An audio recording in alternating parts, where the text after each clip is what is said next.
Today's video begins with the real-life story of a young boy who was directly affected by the tragic terrorist attack of September 11th, 2001. Noam, who was in school on that sad day, saw the fear in the eyes of his teachers, fellow students, and parents as they came for him. He saw the smoke, burning buildings, and people jumping out of the ill-fated building. Although he was saved and no one from his family was hurt, the incident left a mark on his fragile mind, and he came up with a picture of what his young mind had captured. Surprisingly, he included a trampoline in his drawings. When asked what this meant, he said he wanted people to be able to safely land when they jump out of the building. Although Noam was close to the dark incident, his parents' response, aided by an atmosphere of love and care, helped him to put the incident behind him much later. Unfortunately, this is not the case with all trauma victims. A lot of victims become stuck in the incident and never really go from that episode even after years of the occurrence.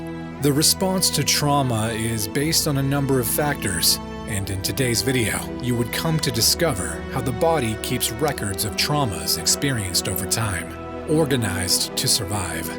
There are really two broad ways of responding to danger or unfavorable situations, and these are largely referred to as fight and flight, effective action, or immobilization.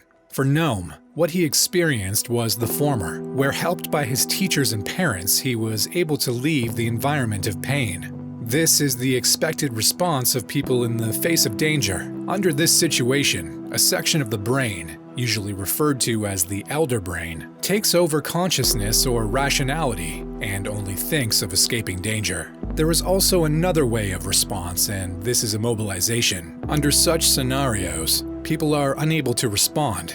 They are transfixed. In cases of rape or being trapped, these types of responses are possible. Subconsciously, they try to escape or flee, but physically, they are stuck. These kinds of people suffer great trauma, and most soldiers have been found to be affected in this way. To get a deeper understanding of how and why people respond the way they do, there is a need to understand how the brain configuration looks like and how its various components all come together to bring about coordination. Of course, this is no neurology video, so we could only talk about what is necessary. As a matter of speaking, there is a classification of the brain into the older and younger brain. It is also to be noted that the brain is charged with the responsibilities of registration of general bodily signals, hunger, pleasure, and so on.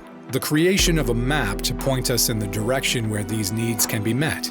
The generation of the necessary energy to get to the place where those needs can be met. Warnings of opportunities or dangers along the way. Adjustments of action based on the prevailing conditions as we seek to get our needs met. When any of these 5 core functions fail to function, psychological issues result. More so, trauma usually affects any of these functions that we just spoke about. Again, the brain is also separated into layers and generally referred to as the older and younger brain. The rational brain is concerned with functions that bother on things like how people and things work. Beneath this rational brain lies other brain sections that are responsible for the moment-by-moment processing of things, as well as other functions like sleep, fatigue, hunger, pleasure, and the like. Many times we take for granted the place of sleep, hunger, or the use of the bathroom. However, if there is a challenge with our sleep or our ability to pass waste, we begin to see that the mind and the brain, which are responsible for these functions, are all affected. Many psychological ailments usually show up in regular functions that we wouldn't really consider to be so complex. For instance, depression might lead to insomnia or refusal to eat. What these all mean is that the body is a complex machine with a lot of interconnections, and it would be unwise to neglect any part as they play significant roles in the healing of traumas. Since this is not a video on the complex functioning of the brain, we would attempt to help you know what happens in traumas, why certain brain parts act the way they do, and how best to deal with a traumatic situation. The account of this professional couple, Stan and Ute, would help us to see how all of these come together. One day, this couple was on a business trip and encountered fog on the way, which obviously affected their visibility. Shortly afterward, they were involved in a terrible road accident involving an 18-wheeler and over 70 other vehicles, with their car being the 13th. They saw a young lady lose her life right before them and were stuck in this horrific position for a while. Although they escaped with some minor injuries, a series of acute trauma began for them. Ute was frozen in her car seat even before help came, and when they got home, they couldn't sleep that night. Their trauma continued for months until they sought medical help. They experienced the following: dissociation and reliving. This is an element of trauma that can almost reproduce the traumatic experience. Things like images or similar smells can trigger a replay of that moment. This can be replayed over and over again, especially when people do not even know what particular event led to the first trauma.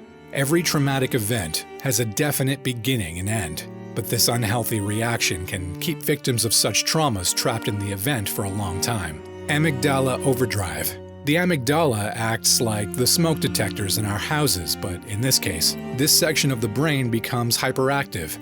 Its job is to detect danger and trigger the necessary hormones for flight. Stan's brain scans revealed that he could produce the same heightened level of response during the scan as though the event was just happening. Flight hormones were being produced that were no longer necessary at the time. It was very much like the smoke detectors going off over the smoke coming from the barbecue stand. Thalamus shutdown. The thalamus acts as the gatekeeper in the brain. It also acts to receive impulses or signals from the eyes, ears, and other sensory organs and then transmit them to create an autobiographical memory of an event. When the thalamus breaks down, this is no longer possible. It becomes difficult to remember traumas as events that have passed. Instead, it sees these signals from the sense organs as distinct images, sounds, smells, and current happenings. Depersonalization. Ute experienced this when she became frozen and unable to move following the incident. Deeply traumatized people have been found to stare blankly into empty space, and this is depersonalization at work. Ute didn't experience any blood pressure or heart rate increase. She had simply gone from that encounter. More like having her life flash before her eyes as she waited for the inevitable. Further investigation revealed that this was a system she had learned years ago. It was her way of coping with the harsh treatment she got growing up. She could numb her senses and make herself disappear from unpleasant situations. Is it possible to learn to deal with trauma? The answer is yes. Of course, it would vary depending on the level of damage done by the trauma. But one of the most effective ways to manage traumatized people is to make them live in the moment. Live in the moment. The most important thing in trauma treatment or management is to get the victims to live again. The difficulty encountered when dealing with traumatized people is their inability to let go of the past. So therapists must learn to get them to detach from their past and let them realize that the traumatic experience is over. Modern treatments also include doing everything possible to bring back all the brain components that were affected and getting them to function normally as they did before the trauma happened. If you enjoyed this video, then we're sure that you'll enjoy the next video on choices, the paradox of choice, and why people suffer some form of paralysis when they try to make decisions. Stick with us for that one, and thank you for watching.